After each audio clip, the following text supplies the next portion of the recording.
মেজেরপুর নামের একটি গ্রাম ছিল। ওই গ্রামে দীপু নামের এক বালক ছিল। সে খুব আলসি মেজাজি ছিল।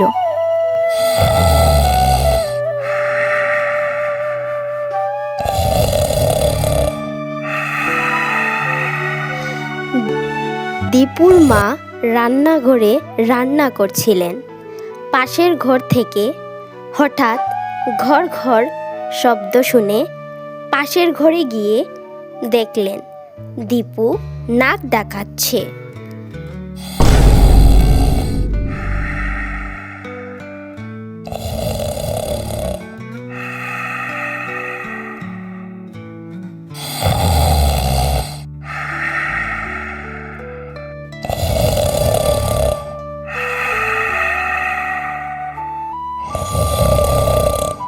তখন দীপুর মা রেগে বললেন, দীপু, ওরে ও দীপু, বেলা কত হলো দেখছিস?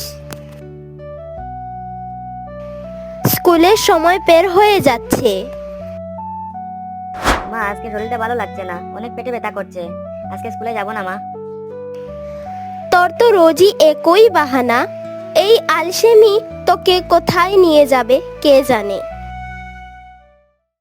তখন দীপুর বাবা জমি থেকে এসে বাহির থেকে তাদের সব কথা শুনে ঘরের ভিতরে গেলেন।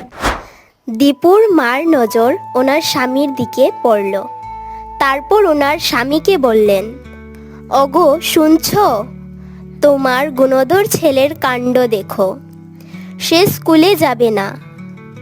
বলো ওকে নিয়ে কি করি? এভাবে তো ছেলেটা মানুষ হবে না। কিছু না রে দীপুর মা, রাগ করছো কেন? দীপু যদি স্কুলে যেতে না চায়, জোর করার কোনো দরকার নেই। বাবা, তুমি সত্যি বলছো? রাগ করছো না? একদম না।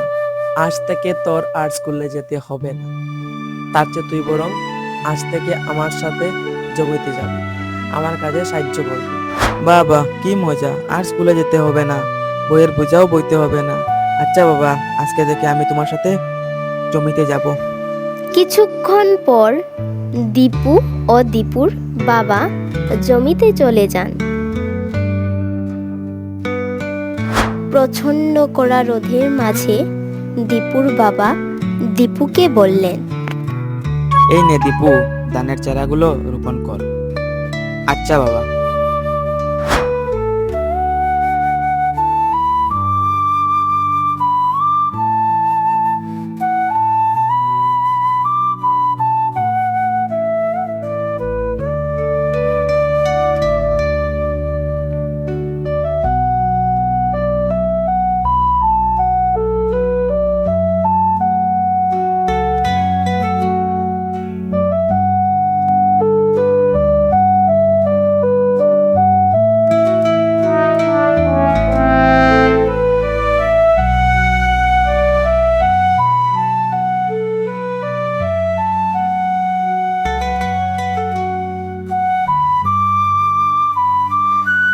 কিছুক্ষণ পর দীপু যা, কোদাল দিয়ে মাটিগুলো কাট।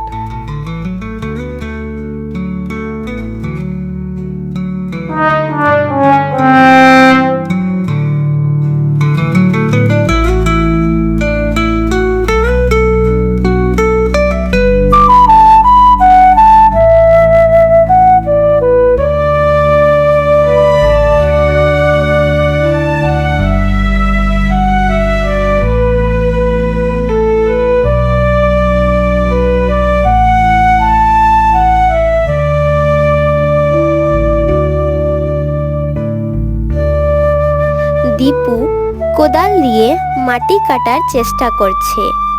2-3 বার করার পর তার হাত লাল হয়ে যায়।